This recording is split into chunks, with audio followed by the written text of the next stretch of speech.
Ikaw po ba ay may acid reflux? Ano po ba ang mga sintomas niyan at ano po ba ang mga dapat gawin para makaiwas po dyan? Magandang buhay, ako po si Ate Nix na handang maghatid na impormasyon para po sa ating kalusugan. So ano nga ba ang acid reflux? Reflux po ibig sabihin bumabalik po yung acid papunta sa ating esophagus na dapat po ang acid ay nandito lamang sa ating stomach. Kapag po kasi kumain tayo, magsisimula yan sa bibig hanggang sa bababa po sa ating pharynx, papunta sa esophagus at papunta po sa ating stomach.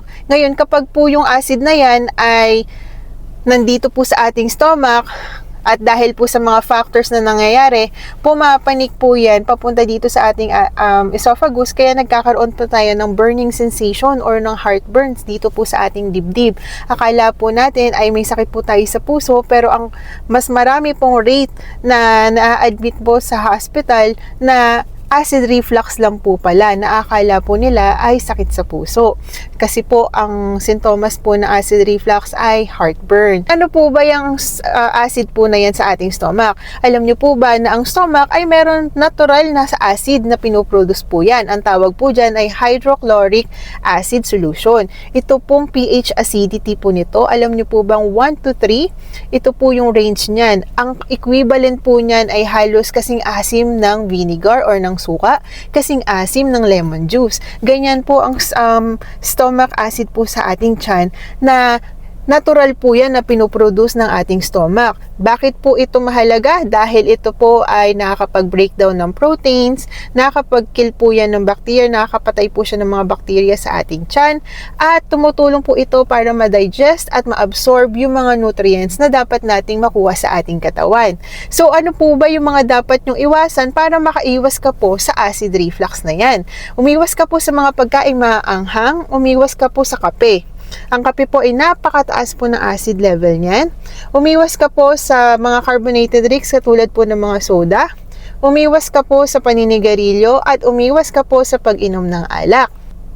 Meron po tayong tinatawag na acid reflux at saka po yung GERD. Gagawa po tayo ng video about sa GERD. Yung acid reflux po kasi tsaka yung GERD, halos same po sila ng sintomas. Ngayon, nagkakaiba lang po sila dahil ang acid reflux po medyo mild pa yan. Ngayon, pagka yung acid reflux nagsimula po dyan at naging padalas na po ng padalas, nagiging chronic na po siya, lumalala, nagiging GERD. Kumbaga, yan po yung pagkakaiba po nila. Parehas naman po yan na po pwedeng matreat o po pwede po nating mabago through sa ating lifestyle, tsaka po sa mga pagkain po natin na iniinom o kinakain, maaari po natin ma-reduce yung pag-trigger po ng acid reflux o ng GERD. So ano nga ba ang mga sintomas? Paano malalaman kung ikaw ay may acid reflux? Meron ka pong heartburn?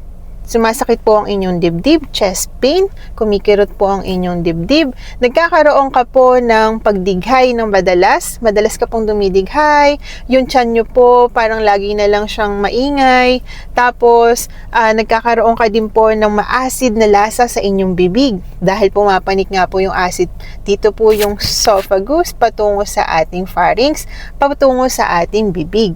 Nagkakaroon po ng acid dyan na maasim ang lasa.